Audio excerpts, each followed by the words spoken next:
Herzlich willkommen hier auf dem Gear Reference Kanal.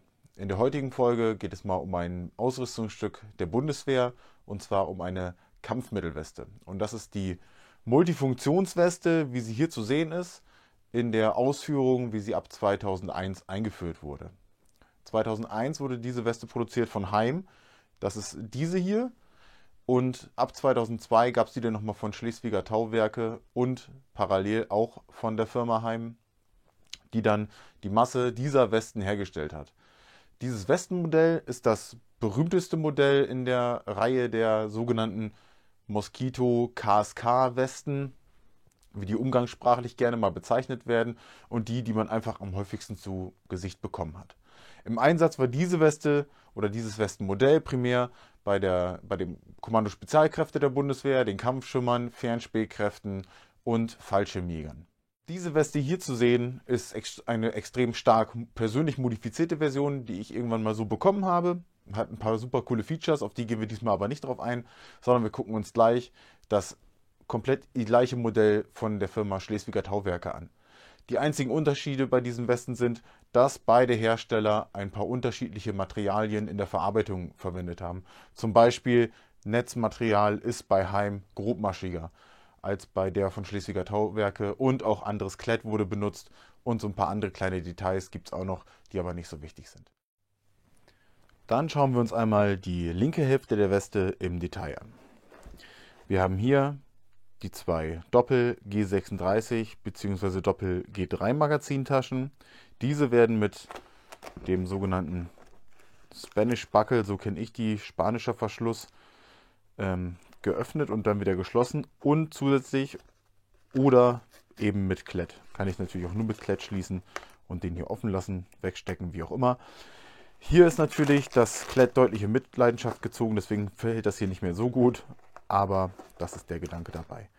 Ein Feature dieser Taschen: sollte ich mit dem Doppelmagazin, so wie es ursprünglich mal gedacht war, in dieser Tasche hängen bleiben, aus der Position, wie auch immer ich gerade bin, dann kann ich einfach in irgendeine Richtung reißen und im Zweifel reißt die Tasche nach vorne mit ab, ist unten fest vernäht und ist normalerweise hier nämlich mit Klett und diesen zwei Druckknöpfen gesichert. Und so kriege ich dann auf jeden Fall im Stress die Magazine irgendwie aus der Tasche.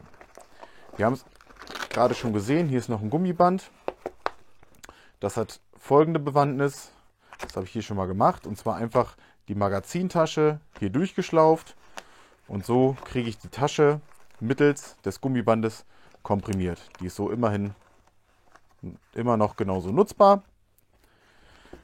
Kann aber auch für andere Dinge dann genutzt werden, wo ich etwas vorne reinstecken möchte und es zum Körper bringen möchte, damit es nicht aus der Tasche rausfällt. Eine Option wäre dann noch zum Beispiel die ganze Frontklappe in der Tasche verschwinden zu lassen. Das geht natürlich noch schöner da eingefädelt. Ich mache es jetzt einfach mal schnell. So. Und dann könnte ich davor auch immer noch zwei MP5 Magazine oder andere längere Magazine bringen. Oder alles, was auch immer ich da irgendwie mit transportieren will. So, das nehme ich schnell zur Seite. Und dann gehen wir zur nächsten Tasche. Da haben wir die sogenannte Kampfmitteltasche, also die Tasche für zusätzliche Kampfmittel wie Rauchkörper, Nebelkörper oder eben einfach nur als Mehrzwecktasche für alles, was ich sonst so brauche. Geschlossen wird es mit einem Plastikverschluss, ganz normal BW Standard. Und dann habe ich hier meine Tasche. Genau darüber haben wir die Handgranatentasche, auch wieder der spanische Verschluss und zusätzlich nochmal Klett. Kann man auch natürlich alles andere reinmachen, findet auch nochmal klein gepackten Tourniquet oder was auch immer Platz. Und dann gehen wir weiter zur, die jetzt hier extrem komprimiert ist, zur Wasserflaschentasche. Hinter der Wasserflaschentasche sehen wir auch schon eine Öffnung. Und zwar kann da der Schlauch von einem, also wenn man jetzt keine Wasserflasche nimmt, sondern in einen Trinksack, kann hier der Schlauch durchgeführt werden und weiter. Hier ist die Tasche gerade im komprimierten Zustand. Das hier unten sind die Clips auch fürs Zubehör, für das Beinholster. Hier ist damit jetzt nochmal der Verschluss gesichert. Und außerdem ist hier ein Druckknopf, der diese Mehrzwecktasche, Wasserflaschentasche, Wassertasche, wie auch immer, zusammenpresst. Jetzt verbirgt sich hier drin die große Feldflaschentasche, die dann wieder mit dem Clip geschlossen wird. Grund ist, das Ganze einfach viel mehr zu komprimieren und an den Körper zu bringen, damit das Ganze nicht so sehr aufträgt.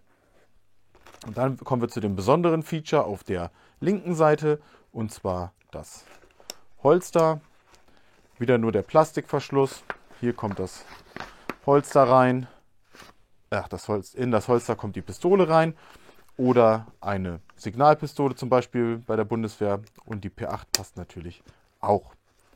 Hier oben drüber haben wir eine Klettfläche mit Druckknöpfen, wo nochmal modulare Taschen aufgebracht werden können. Hier sind noch Schlauchführungen, Kabelführungen, wie auch immer. Je nachdem, was man halt so da durchführen möchte. Und hier oben ist der Einschub für das Rückenteil. Und hier kann auch die Länge dann verstellt werden. Hier unten ist noch ein D-Ring, um Magazine mit Bändern zum Beispiel hier dran zu befestigen, um das Ganze zu sichern, weil das früher so eine Taktik war, dass sie dann einfach fallen gelassen wurden und am Körper runterhingen und so aber auch nicht wegkamen. Hier sind dann die Schnallen, womit die Weste geschlossen wird. Kommen wir zur rechten Seite. Die rechte Seite ist genau identisch aufgebaut. Wir haben wieder die beiden Doppelmagazintaschen, Kampfmitteltasche, Mehrzwecktasche, Wasserflaschentasche, Mehrzwecktasche. Auch diese hier kann komprimiert werden. Auf der anderen Seite habe ich es gerade vergessen. Hier sehen wir noch das Zurband, womit wir die Tasche nochmal oben schließen können. Hier auch wieder die Schlauchführung und die Besonderheit auf dieser Seite ist einmal dieses Gurtband hier. Das dient der Aufnahme der Taschenlampe, der Bundeswehrtaschenlampe, die verschiedenen Farbfilter vorne hatte, zeige ich gleich nochmal. Auch wieder der D-Ring, und hier haben wir noch die Kartentasche. Auch nochmal genug Stauraum. Kann man auch wieder alles Mögliche mit reinbringen. Diese Version ist die Weste für Rechtsschützen. Bei der Version für Linksschützen wäre das nochmal genau umgedreht mit dem Holster und der Mehrzwecktasche. Dann versuche ich jetzt mal das Rückenteil hier auszubreiten. Rückenteil ist relativ unspektakulär. Wir haben, wie auch sonst, den Netzgrundkörper, der hier nochmal Verstärkung eingenäht hat. Und hier unten die Breitenverstellung. Ganz unten haben wir nochmal einen Flecktarnstoff, der drüber genäht wird, und hier nochmal zwei Schnellverschlüsse. Die können geöffnet werden.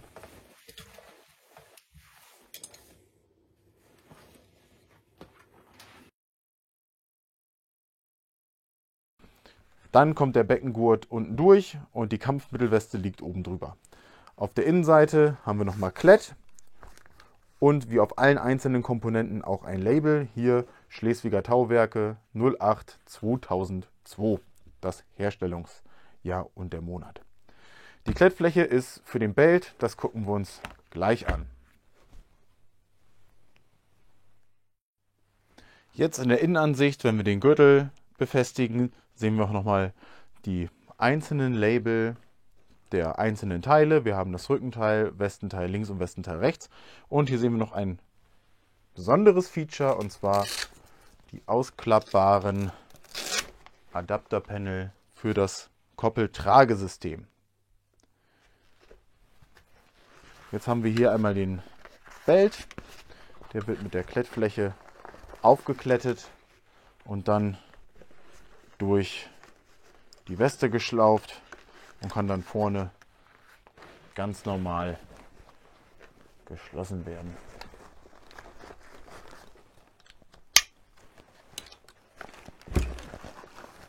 Und so hat man dann ein bisschen mehr Polsterung. Als Beispiel nochmal die Taschenlampe. Hier haben wir die alte Version der Bundeswehr-Taschenlampe. Die neuere hat einen Clip, die muss nur noch eingehakt werden. Die alte kann aber auch noch genutzt werden, falls das irgendjemand mal wirklich vorhaben sollte. Wird das durchgeschlauft, das Lederband. Kommt dann oben wieder durch die Taschenlampe und wird hinten fixiert. Und so kann die Taschenlampe an der Weste mitgeführt werden. Dann gucken wir uns jetzt die Klettflächen an. Dazu nehmen wir mal einmal im Detail hier die sogenannte Abdeckplatte. Die ist dafür da, um das Ganze vor Staub und Dreck zu schützen und wird mittels der Druckknöpfe einfach nur aufgeknöpft, angeknüpft.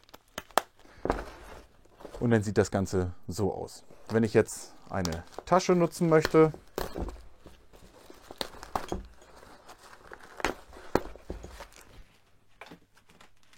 hier zum Beispiel die Funkgerätetasche, habe ich jetzt die Möglichkeit, dies in der Höhe anzupassen, entweder ganz oben oder quasi ein bisschen weiter unten, je nachdem, wo die Druckknöpfe dann sitzen. Wir machen es jetzt mal weiter unten. Und so kann sich der Schütze, wie auch immer, sein Kit zusammenbauen. Dann haben wir noch einmal das Holster. Und das kann am Gürtel getragen werden oder eben über die direkte Verbindung zur Weste.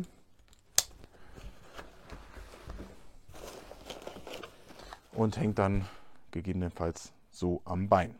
Hier haben wir einmal den standardmäßigen Zubehörsatz, der zu dieser Zeit mit zu den Westen ausgegeben wurde. Da haben wir einmal hier eine 3er Handgranatentasche. Hier drin sieht man noch, die ist noch vom Zustand her viel besser, weil die wahrscheinlich niemals genutzt wurde. Die Gummierung ist noch voll da, die Tasche ist noch flexibel und nicht wie die Weste zum Beispiel.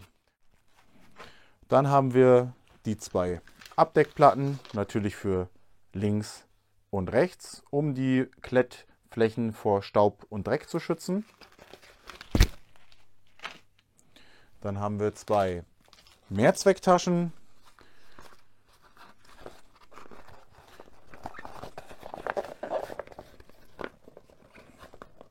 Um noch mehr Material mitzuführen. Kann halt alles Mögliche rein, auch Kampfmittel und oder was auch immer man gerade braucht. Auch 2 Stück im Satz. Dann haben wir noch die Funkgerätetasche fürs SEM 52.